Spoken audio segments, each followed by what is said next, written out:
10. Nabi Muhammad Shallallahu Alaihi Wasallam Rasulku. Fase B. Kelas 3. Semester 2. Elemen fikih, capaian pembelajaran, memahami puasa, salat Jumat dan salat sunnah, balik dan tanggung jawab yang menyertainya. Taklif. Tujuan pembelajaran. Setelah mengikuti proses pembelajaran, kalian diharapkan mampu 1. Meyakini kebenaran kisah Nabi Muhammad Shallallahu Alaihi Wasallam dengan benar. 2. Menunjukkan sikap sabar dan percaya diri sebagai peneladanan perjuangan Nabi Muhammad Shallallahu Alaihi Wasallam dalam berdakwah dengan benar. 3. Menjelaskan proses Nabi Muhammad Shallallahu Alaihi Wasallam berhalwat dan menerima wahyu dengan benar. 4. Mengidentifikasi wahyu pertama dan kedua dengan benar. 5. Menjelaskan strategi dakwah Nabi Muhammad Shallallahu Alaihi Wasallam dengan benar. 6. Mendeteksi strategi dakwah Nabi Muhammad Shallallahu Alaihi Wasallam dengan benar. 7. Menjelaskan mukjizat Nabi Muhammad Shallallahu Alaihi Wasallam dengan benar. 8. Menyusun kesimpulan rangkaian peristiwa kisah Nabi Muhammad Shallallahu Alaihi Wasallam dengan benar. 9. Menceritakan kembali kisah Nabi Muhammad Shallallahu Alaihi Wasallam saat menjadi rasul dengan lengkap. Bismillahirrohmanirrohim. Mukjizat Nabi Muhammad Shallallahu Alaihi Wasallam. 1. Pengertian mukjizat. Mukjizat adalah perkara luar biasa yang dilakukan oleh Allah Subhanahu wa Ta'ala melalui Nabi dan Rasul-Nya. Demikian halnya dengan Nabi Muhammad Shallallahu Alaihi Wasallam. Allah Subhanahu wa Ta'ala mengaruniakan beberapa mukjizat sebagai bukti kebenaran dakwah dan kenabiannya. 2. Macam-macam mukjizat Nabi Muhammad Shallallahu Alaihi Wasallam. Di antara mukjizat Nabi Muhammad Shallallahu Alaihi Wasallam adalah A. Kitab suci Al-Quran. B. Peristiwa Isra dan Mi'raj. C. Membelah bulan menjadi 2 bagian. D. Dengan doa, makanan dapat menjadi banyak. E. Menyembuhkan mata Ali dan Qatadah seperti sedia kala akibat perperangan. F. Air mengalir dari jari-jarinya. Aktivitas kelompokku. 1. Kelompokku menyusun rangkaian peristiwa yang dialami Nabi Muhammad Shallallahu Alaihi Wasallam dari waktu ke waktu dengan cara mengisi tabel di bawah ini. Buatlah tabel seperti ini, dan ikuti petunjuknya. 2. Aku dan kelompok membuat peta konsep tentang mukjizat Nabi Muhammad Shallallahu Alaihi Wasallam.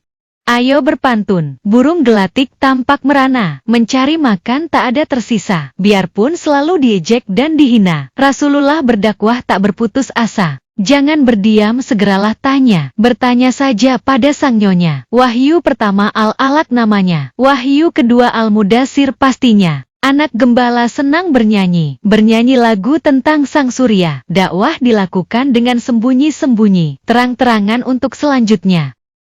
Tadabur. Nabi Muhammad Shallallahu Alaihi Wasallam merupakan nabi dan rasul terakhir yang diutus Allah Subhanahu wa Ta'ala. Tidak ada nabi dan rasul sesudahnya. Kegigihan dan kesungguhannya dalam menjalankan tugas dakwah wajib kita teladani. Ejekan, hinaan bahkan perlakuan kasar kaum Quraisy tidak membuatnya putus asa. Semangat dakwah terus berkobar di sanubarinya dan Islam sampai pada kejayaannya. Halnya dengan kita dalam belajar. Mau sukses harus rajin, gigih dan sungguh-sungguh, jangan pernah berputus asa. Doa dan niat adalah hal yang utama. Aku pelajar Pancasila. Aku percaya diri dan bangga menjadi anak Indonesia. Rangkuman. 1. Nabi Muhammad Shallallahu Alaihi Wasallam menerima wahyu pertama di Gua Hira ketika berhalwat. 2. Berhalwat artinya mengasingkan diri untuk beribadah dan bertafakur. 3. Wahyu pertama yang diturunkan kepada Nabi Muhammad Shallallahu Alaihi Wasallam adalah QS Al-Alaq ayat 1:5. 4. Wahyu kedua yang diturunkan Allah Subhanahu wa Ta'ala adalah QS Al-Mudair ayat 1:7-5. Rasulullah menjalankan dakwah dengan 2 cara, yaitu cara sembunyi-sembunyi dan cara terang-terangan. 6. Mukjizat adalah perkara luar biasa yang dilakukan oleh Allah Subhanahu wa Ta'ala melalui Nabi dan Rasul-Nya untuk membuktikan kebenaran kenabian. Bismillahirrohmanirrohim. Pendalaman materi mukjizat Nabi Muhammad Shallallahu Alaihi Wasallam.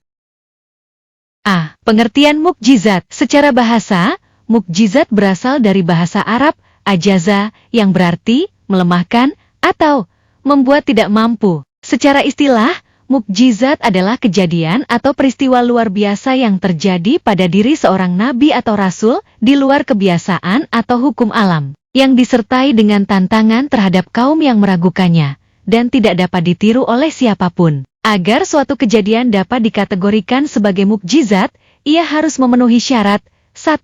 Terjadi pada seorang nabi atau rasul. 2. Di luar nalar atau kebiasaan hukum alam, karikun lil adah.